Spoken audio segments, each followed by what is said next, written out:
Hello students, very good morning. हम लोग आज इंग्लिश की क्लास के अंदर tense number 1 present simple tense हम पढ़ेंगे। ठीक है, बहुत सिंपल सा टेंस है, इंग्लिश पूरी बहुत सिंपल है, बस हमें थोड़ा सा सिस्टमेटिक पढ़ना है, कंटिन्यूटी रखनी है, ये ध्यान रखिए। ठीक है, अब देखिए प्रेजेंट सिंपल हमारा 1 नंबर टेंस है।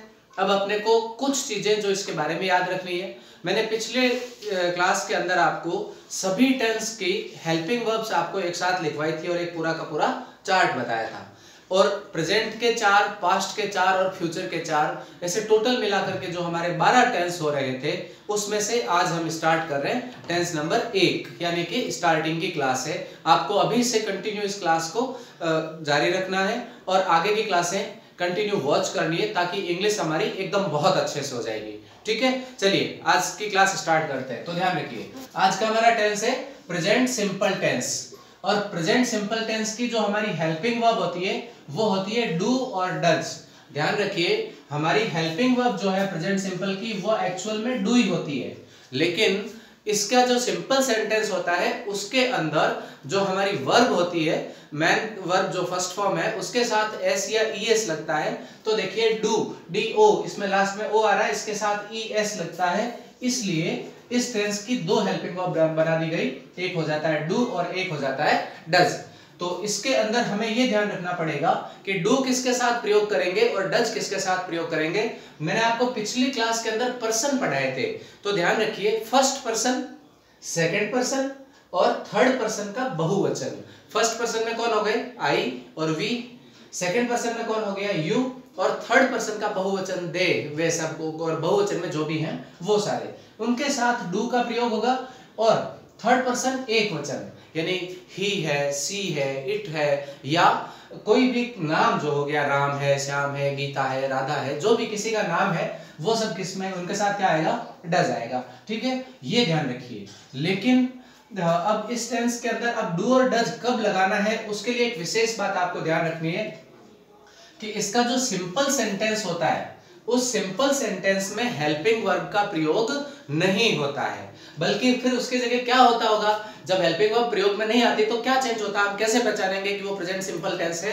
तब ध्यान रखिए, जो भी हमारी मेन वर्ब होती है उसकी फर्स्ट फॉर्म के साथ में हम एस या ईएस का प्रयोग करते हैं। अब एस या ईएस का प्रयोग कब करेंगे, एस या ईएस का प्रयोग अगर देखिए, अगर मैन वर्ब के लास्ट में सी एच आता हो या एस एच आता हो या एस एस आता हो या ओ आता हो या एक्स आता हो, इस प्रकार के कोई शब्द लास्ट में आते हो, तो हम उसके साथ में ईएस का प्रयोग करेंगे। जैसे हम मानते हैं देखना, देखने को अपन क्या बोलते हैं, वॉच, तो वॉच में क्या आ रहा है, सी एच आ रहा है, इनमें से है, तो हम इसके साथ में क्या कर देंगे, ई एस लगा देंगे।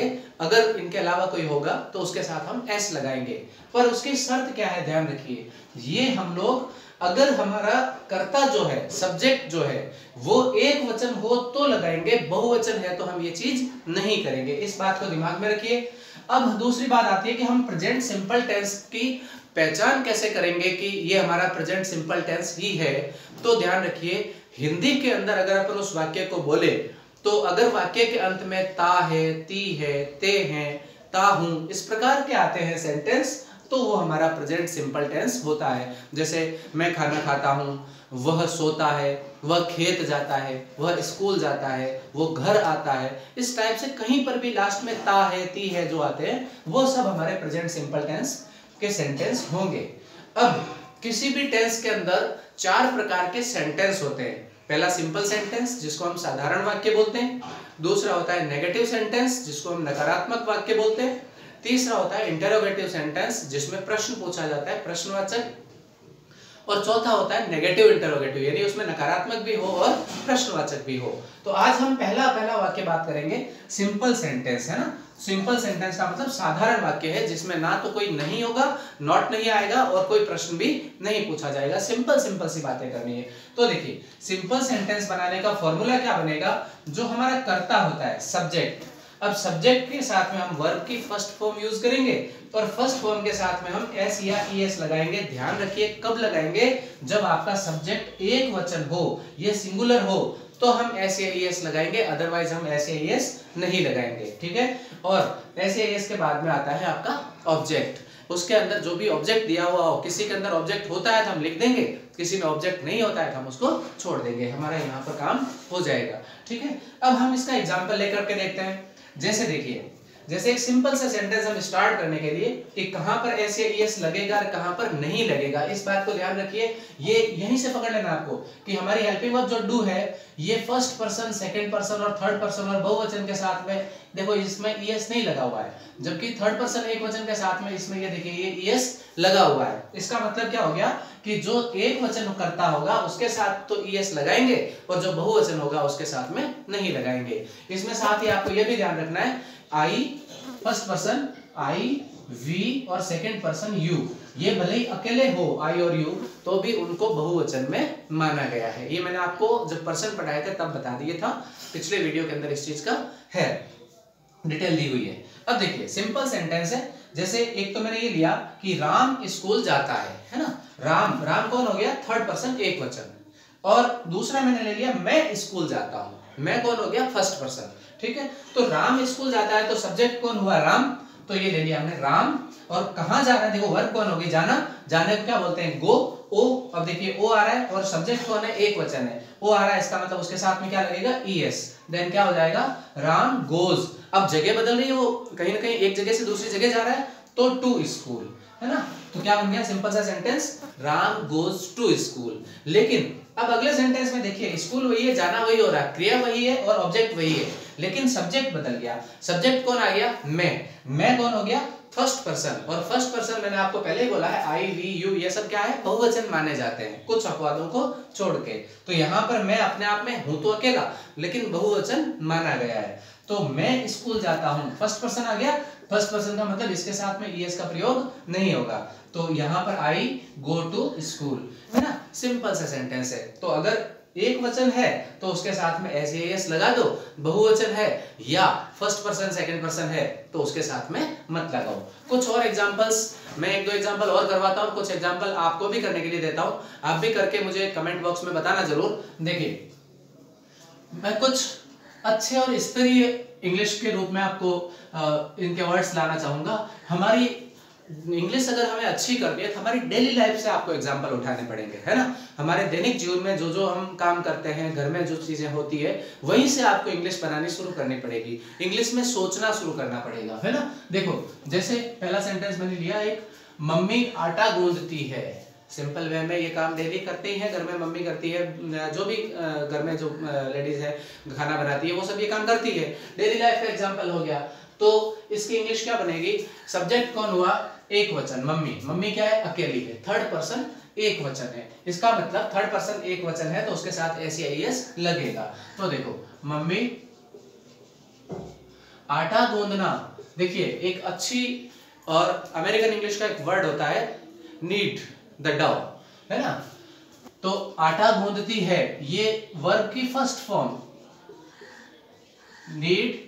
अब देखो मम्मी एक वचन थी तो इसके साथ में एस लग जाएगा, देखो इनमें से कोई होता अगर इस वर्ब में लास्ट में तो ई एस लगता, लेकिन यहाँ तो डी आ रहा है लास्ट में, इसमें नहीं है डी, इसका मतलब इसके साथ में एस लगेगा, mummy needs the dough, DOUGH। वैसे अपन आटे को फ्लोर भी बोलते हैं, लेकिन हम यहाँ पर एक अच्छी इंग्लिश सीख रहे हैं इसलिए हम फ्लोर नहीं लेकर के डव ले रहे हैं। डव का वैसे एक अर्थ और भी होता है, सैलरी भी होता है, ध्यान रखिए, तनख्वाह जो होती है, लेकिन उसका यहाँ पर अर्थ आटा है ना, आटा गूंथती है, मम्मी नीड्स द डव। दूसरी देखो मैंने यहाँ पर ये सेंटेंस इसलिए सेलेक्ट किए हैं जहां पर आपकी वर्ब होती कुछ और है और उसको लिखना कुछ और पड़ता है। बाकी सिंपल सेंटेंस आप कई सारी किताबों में, कई सारे दूसरे वीडियोस में भी मिल जाएगी, यहाँ आपको कुछ अलग बताने की कोशिश कर रहा हूं मैं, जिसमें आपकी वर्ब दिखती कुछ और है, लिखना कुछ और पड़ता है। हम कुछ कंटेंट वाइज थोड़ा सा अपने आप को स्ट्रॉन्ग बना के चले, ऐसे मेरी कोशिश है, आप लोग साथ देंगे तो हम और अच्छा कर पाएंगे। देखिए पापा चाय बनाते हैं, देखो जनरली बनाने को क्या बोलते हैं अपन, कोई चीज बनाते हैं तब अपन मैक वर्ड यूज लेते हैं, यहाँ मैक नहीं लेना है, बैक भी नहीं लेना है। तो बनाना में क्या होता है, पापा तो सब्जेक्ट हो गए, पापा क्या बना रहे, चाय बना रहे, चाय हो गई ऑब्जेक्ट, बनाना यहां पर ध्यान रखिए चाय को बनाया नहीं जाता है, चाय को तैयार किया जाता है। देन इसकी वर्ब जो होती है वो आएगी प्रिपेयर, पापा प्रिपेयर। अब देखिए पापा कौन हो गए, थर्ड पर्सन एक वचन है ना, तो पापा के साथ में एक वचन है इसलिए यहां पर एस आ जाएगा। पापा प्रिपेयर्स द टी, है ना, ये हो गया अपना पापा चाय बनाते हैं। ठीक है, नेक्स्ट, मैं चाय पीता हूं। देखिए जनरली पीने को हम लोग क्या है, वर्ब यूज लेते हैं ड्रिंक, यहाँ ड्रिंक नहीं आएगा। एक बात दिमाग में बिठा लीजिए, ड्रिंक का मतलब फटाफट पी जाना, जैसे पानी पी लिया है, शरबत पी लिया है, जूस पी लिया है, वो ड्रिंक होता है ना। हालांकि ड्रिंक को लेकर के कुछ लोगों का दिमाग सिर्फ वही जाता है कि शराब पीते हैं, ड्रिंक मतलब शराब को लोगों ने जोड़ दिया है कि ड्रिंक करते हैं मतलब शराब पीते हैं, ऐसा नहीं है। ड्रिंक का मतलब कोई भी जो ठंडी चीज है जिसको पिया जा सकता है। लेकिन अब चाय है, दूध को भी गर्म माना जाता है, कॉफी है, ये जो गर्म चीजें है ना, ये जैसे पानी पीते हो वैसे फटाफट पी लेंगे क्या, नहीं। एक बार पी लिया तो दोबारा पीने लायक नहीं बचेंगे, जल जाएगा मुंह। तब क्या करते हैं, इनको पिया नहीं जाता है, इनको लिया जाता है। ध्यान रखिए, चाय हुआ, कॉफी हुआ, दूध हुआ, ये चीजें जब भी पीने का हिंदी में लिखा होता है ना, इंग्लिश में पीना नहीं आता है, टैक लेना। देन कौन है, मैं सब्जेक्ट हो गया, इसका मतलब फर्स्ट पर्सन है। देन आई, इसमें ऐसे ईएस नहीं लगेगा, क्या कर रहा हूं, चाय पी रहा हूं, पीता हूं, है ना। यहाँ पीता नहीं आएगा, यहाँ क्या आएगा, टैक, आई टैक टी। ठीक है, तो इस टाइप से ये सेंटेंस हो गया। राधा खाना पकाती है, राधा सब्जेक्ट। अब देखिए ये दो सेंटेंस आप मुझे करके बताना, ऐसे और भी सेंटेंस आप मुझे कमेंट बॉक्स में लिख के बताना। राधा खाना पकाती है, वह घड़ी देखता है। ध्यान रखिए, देखना सी या वॉच होता है, लेकिन घड़ी देखी नहीं जाती है। मैं वर्ब बता रहा हूं आपको, आप करके मुझे कमेंट करके बताना। घड़ी, जैसे अभी मैंने घड़ी देखी, अभी घड़ी के अंदर जैसे मान लीजिए टाइम हुआ है 9:15, तो घड़ी के अंदर आप देखते हो 9:15, तो इसका मतलब वो टाइम आपने देखा नहीं है, उसको पढ़ा है। घड़ी जब भी देखी जाती है तो घड़ी कहते हैं हम देखना, लेकिन इंग्लिश में उसका वर्ड जो होता है वो रीड होगा, वर्ब जो होगी वो रीड होगी। ठीक है, और खाना पकाना नॉर्मल कुक वर्ड है, यहाँ आपको लेना है। और इस टाइप से आप इसके ये दोनों सेंटेंस और एक दो सेंटेंस आप अपनी तरफ से भी कुछ ऐड करके मुझे कमेंट करके बताइए। ठीक है, इस चैनल को ज्यादा से ज्यादा सब्सक्राइब करें, वीडियो को लाइक और शेयर करें। Thank you.